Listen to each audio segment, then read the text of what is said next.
اسی طرح مومن کا میں نے دیوان دیکھا، میں نے درد کا دیوان بھی دیکھا ہے، میں نے اور اس دور کے شعراء کا دیوان دیکھا. اتنا کسی نے نہیں کہا جتنا بہادر شاہ ظفر نے کہا ہے. صحیح کہا ہمارے دوست نے کہ دیکھیے یہ جو زبان بولتے تھے سبھی جانتے ہیں، دلی میں قلعہ معلیٰ کی زبان کہلاتی تھی، وہ اسٹینڈرڈ زبان تھی، معیار قلعہ معلیٰ کی زبان تھی.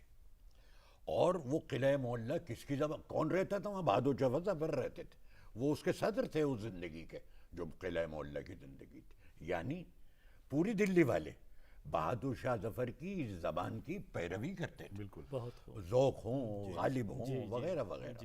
ان سب کے لیے معیاری زبان وہی تھی جی جو بہادر شاہ ظفر بولتے تھے.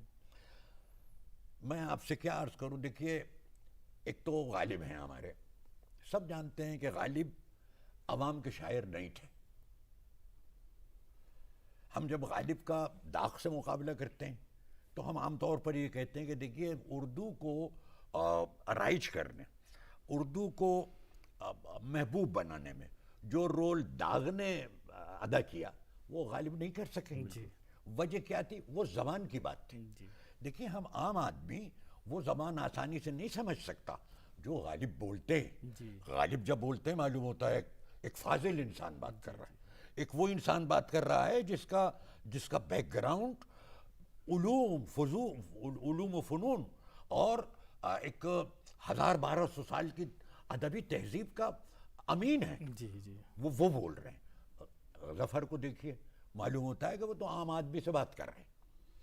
دیکھیے جہاں تک میرے ذہن میں ہے، غالب کے کم مصرے ایسے ہیں جو آج ضرب المثل کے طور پر بولے جاتے ہو، کم ہیں. جی یہ ہمارے ظفر ہیں، ذوق ہیں ہمارے، یہ بہادر شاہ ظفر ہیں.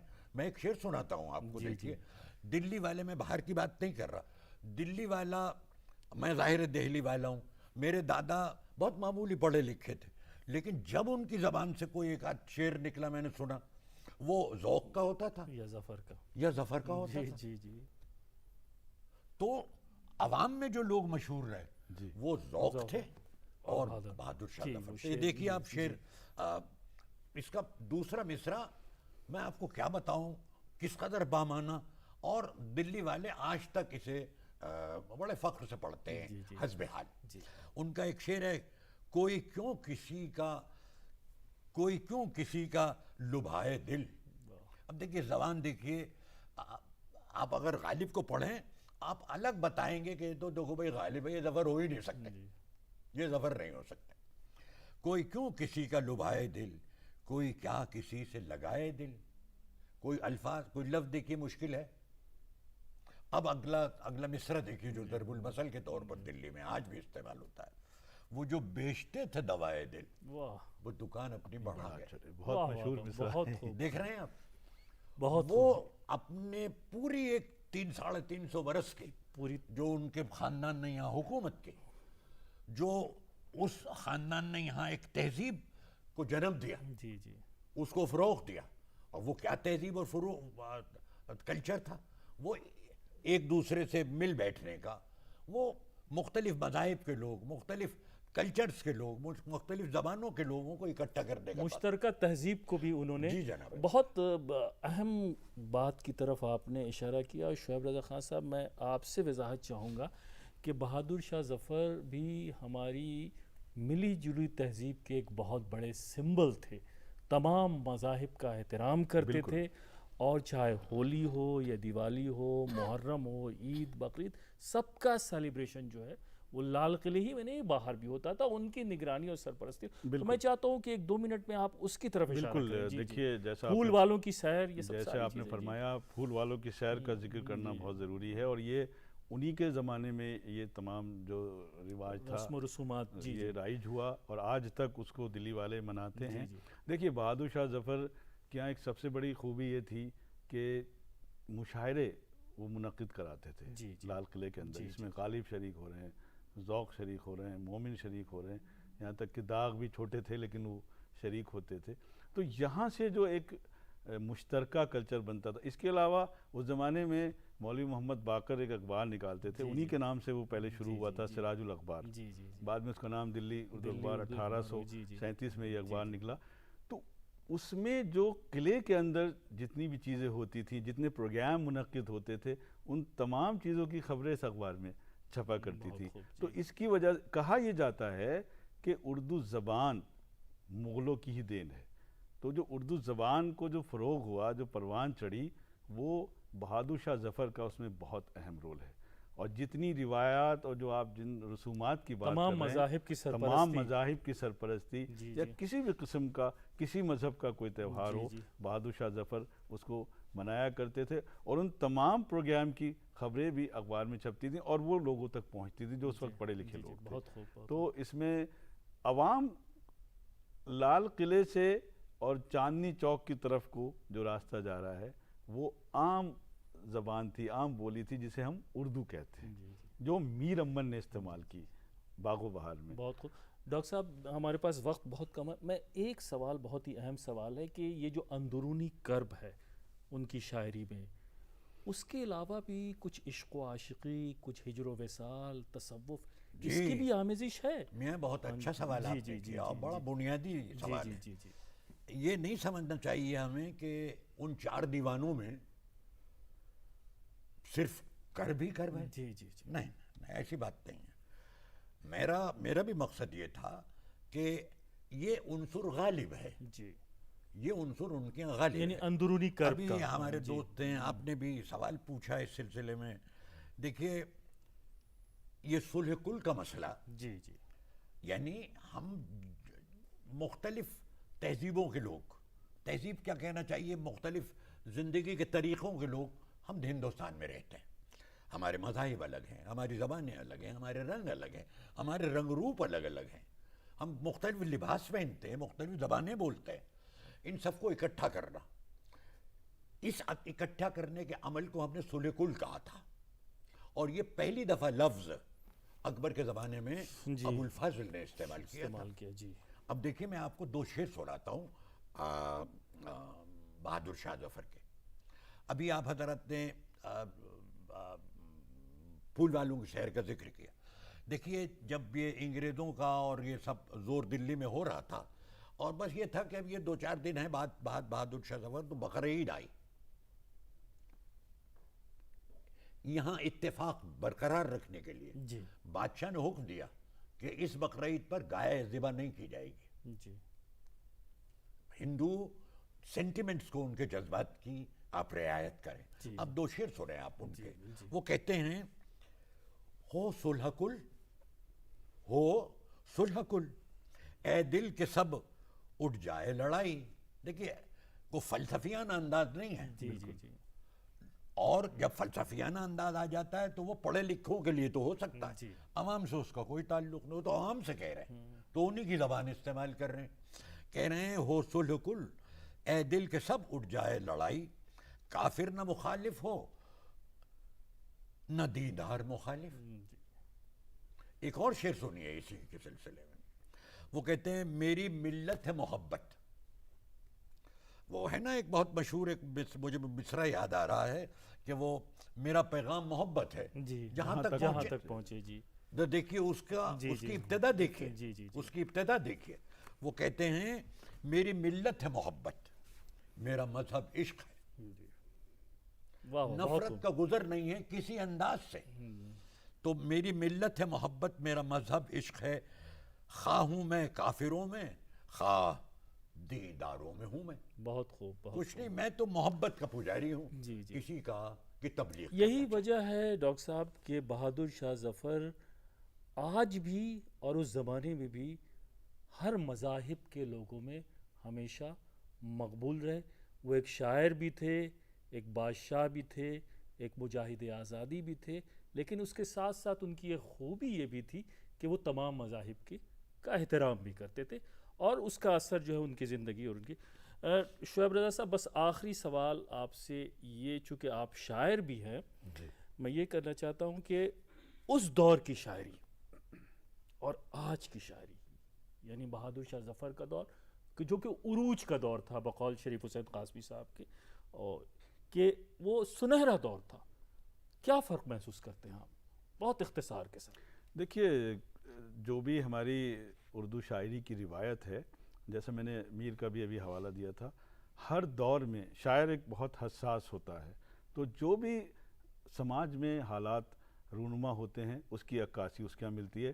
ہمیں اس دور میں غالب کے یہاں بھی، مومن کے یہاں بھی، تمام لوگوں کے یہاں جو خالص غزل کے شاعر بھی ہیں مومن، ان کے یہاں بھی، میر کے یہاں بھی خاص طور سے ملتا ہے.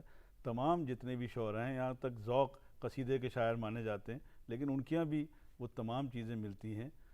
اور آج کی جو شاعری ہے، پورا جو ایک دور وہاں سے گزرتا ہے، داغ اور پھر فیض اور تمام جتنے لوگ ہیں، اور یہ گورکھپوری، فراق گورکھپوری، اور اس کے بعد شہریار تک اگر ہم آ جائیں، اور ندا فاضلی اور بشیر بدر تک بھی آ جائیں، تو ان کے یہاں تمام جو غزل کی ایک روایت شروع ہوئی تھی اس کو، اس کی پاسداری کی ہے، اسے قائم رکھا ہے. اور جہاں پہ تغزل ہے وہاں جو حالات ان کے دور کے ہیں آپ آسانی سے دیکھ سکتے ہیں کہ یہ بہادر شاہ ظفر کا دور ہے، یہ میر کا دور ہے، یہ ولی کا دور ہے، اور یہ شہریار کا دور ہے. تو اس طریقے سے تمام غزل کی سب سے بڑی خوبی یہی ہے، اور بہادر شاہ ظفر غزل کا شاعر بھی ہیں، کہ وہ بوڑھی ہونے کی بجائے دن بدن جوان ہوتے چلے جا رہے ہیں. بہت اچھا آپ نے اس کا جواب دیا پروفیسر شریف حسین قاسمی صاحب، شعیب رضا خان صاحب. آپ نے نہ صرف بہادر شاہ ظفر کی شاعری بلکہ اس پورے عہد کا بہت خوبصورتی کے ساتھ آپ دونوں نے احاطہ کیا. آپ کا بہت بہت شکریہ. تو ناظرین، ہم بہادر شاہ ظفر کی زندگی، شاعری اور اس عہد کے اوپر بہت ہی خوبصورت گفتگو اپنے ان دونوں مہمانوں سے سماعت فرما رہے تھے. اگلے ایپیسوڈ میں ہم پھر ملیں گے کسی نئے شاعر کی زندگی، اس کی شاعری اور اس کے عہد کو لے کر کے. تب تک کے لیے آپ ہمیں اجازت دیجیے. آداب. زحال مسکین مکن تغافل، درائے نینا بنائے بتیاں، کتاب ہجراں ندار میں جاں، نہ لیہو کاہے لگائے چھتیاں. شبان ہجراں دراز چو زلف، روز وصلت چو عمر کوتاہ،